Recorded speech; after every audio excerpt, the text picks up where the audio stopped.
Hi friends, மனம் கவரும் மாமல்லபுரம் அதை பற்றி தான் இங்கே பாடத்தில் கொடுத்துருக்காங்க. அதான் இப்போ பார்க்க போகிறோம். இதில் இந்த மாமல்லபுரத்தை உருவாக்குனவர் அப்படின்னு பார்க்கும்போது நரசிம்மவர்மன் தான் உருவாக்கியிருப்பார்.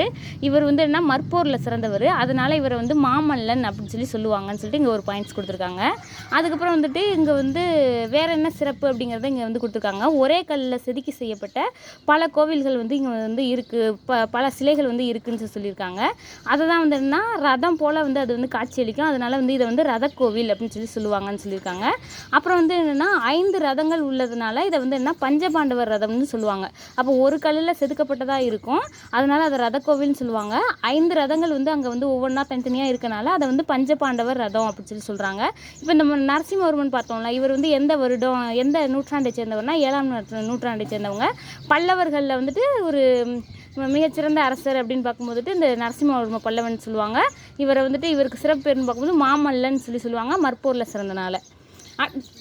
அடுத்து இங்கே மாமல்லபுரத்தில் காணக்கூடிய இடங்கள்னு சொல்லியிருக்காங்க. அப்போ அங்கே உள்ள இடங்களை தான் இங்கே மென்ஷன் பண்ணி சொல்லியிருக்காங்க. அது என்ன அப்படின்னு பார்க்கும்போது ஒரு 9 பிளேசஸ் சொல்லியிருக்காங்க.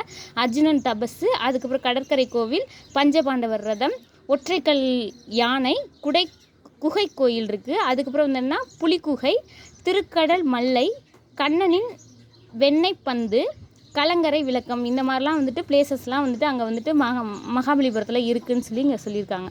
அதுக்கப்புறம் பார்த்தோம் அப்படின்னா இங்கே நிறைய யானையோட உருவங்கள்லாம் இங்கே காணப்படுது அப்படிங்கிறத இங்கே சொல்லியிருக்காங்க. அதான் இங்கே அவ்வளோ இம்பார்ட்டன்ட் இல்லை, லைட்டாக பார்த்துக்கோங்க. அதுக்கப்புறம் இந்த கடற்கரையில் சிற்பக்கலை கூடமாக திகழ்கிறனால இதை என்னன்னு சொல்லுவாங்க, மாமல்லபுரத்தை தான் என்ன சிற்பக்கலை கூடமாக திகழக்கூடிய இடம்னு சொல்லுவாங்க. அது ஒரு இம்பார்ட்டண்டான ஒன்று. அடுத்து மாமல்லபுரம் அப்படின்னு பார்க்கும்போது இந்த இதை உருவாக்குறதுக்கு 4 தலைமுறைகளாக உருவாக்கப்பட்டுச்சு அப்படின்னு சொல்லுவாங்க. இவங்களோட அப்பா காலத்துலேருந்து இவரோட காலம், அதுக்கப்புறம் அவங்களுடைய தலைமுறைகள்னு சொல்லிட்டு 4 தலைமுறைகளாக உருவாக்கப்பட்டுச்சு அப்படின்னு சொல்லுவாங்க. மகேந்திரவர்ம பல்லவன் தான் இவருடைய அப்பா, இவர் நரசிம்மவர்ம பல்லவன். அடுத்து சிற்பக்கலையோட உச்சத்தை எங்கே பார்க்க முடியும் அப்படின்னு பார்க்கும்போது இங்கே மாமல்லபுரத்தில் பார்க்க முடியும். அதையும் என்ன அர்ஜுனன் தபசு அப்படிங்கிறது தான் சிற்பக்கலையோட உச்சமாக கருதப்படுது அப்படின்னு சொல்கிறாங்க. அடுத்து இங்கே மனிதர்கள், அடுத்து விலங்குகள், பறவைகள், இந்த மாதிரி நிறைய சிற்பங்கள்லாம் பார்க்குறதுக்கு கண்ணை கவர்ற கூடையதாக இருக்குதுன்னு சொல்கிறாங்க. அதுக்கப்புறம் அங்கே பார்க்கும்போது புடைப்பு சிற்பங்கள்லாம் நிறையாவே இருக்குது அப்படின்னு சொல்லியிருக்காங்க.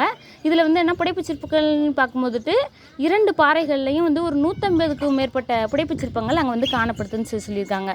அதில் அந்த நரம்புகளோட அந்த விழியோட்டம், அந்த எலும்புகள், அந்த நரம்புகள் எல்லாமே தெரிகிற மாதிரி அழகுற அதை செஞ்சுருப்பாங்க அப்படின்னு சொல்லியிருப்பாங்க. அர்ஜுனன் தபசு அப்படின்னு பார்க்கும்போது அது பகீரதன் தவம்னு சொல்லப்படுது, அர்ஜுனன் தபசு அப்படின்னு சொல்லப்படுது. அர்ஜுனன் தவம் அப்படிங்கிறது அர்ஜுனன் தபசு, பகீரதன் தவம் அப்படின்னு சொல்லப்படுது. அப்படின்னா என்ன அப்படின்னு பார்க்கும்போது ஆகாய கங்கை நம்மளுக்கு மழை நீரை தரணும் அப்படின்னு சொல்லிட்டு எல்லாரும் வேண்டி கேட்குறதா இங்கே சொல்லப்படுது. அப்போ ஆகாய கங்கை பூமிக்கு வருவது போல் இந்த காட்சி இருக்குது அப்படின்னு சொல்லியிருக்காங்க. அப்புறம் சிங்கம், புலி, அன்னப்பறவையோட உடம்பு, அடுத்து குரங்குகள், இந்த மாதிரி எல்லாமே உயிர் உள்ளது போலவே அங்கே காட்சி அளிக்குது அப்படின்னு சொல்லியிருக்காங்க.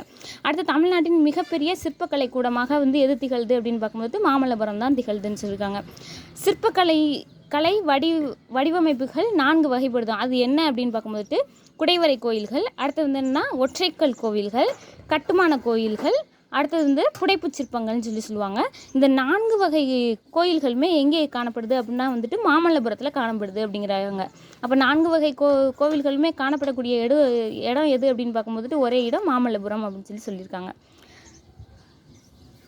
அதுக்கப்புறம் இந்த மாமல்லபுரத்துக்கு அவருடைய பேராலே மாமல்லன்னு சொல்லி தானே அவரை சொல்கிறோம். அதனால அவர் பேர்லாலே மாமல்லபுரம்னு சொல்லப்படுது. இப்போ அது மகாபலிபுரம்னு சொல்லப்படுது அப்படின்னு சொல்லியிருக்காங்க. Okay friends, thank you.